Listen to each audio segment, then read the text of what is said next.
విశాఖ డాబా గార్డెన్ ఏరియాలో రోడ్డు పక్కన ఉన్న షాపులన్నీ కూడా తొలగించడం జరిగింది జీవీఎంసీ వారు.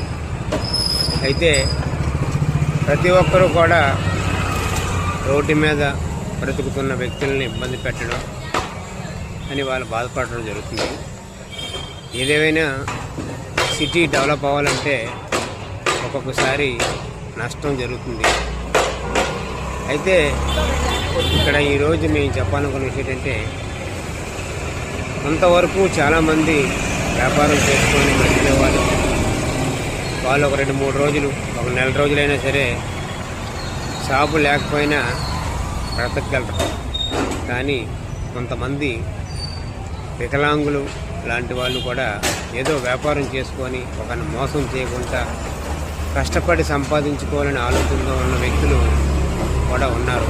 రోడ్డు పైన వ్యాపారం చేసుకునే వాళ్ళు చూస్తే కొంచెం బాధ అనిపించింది.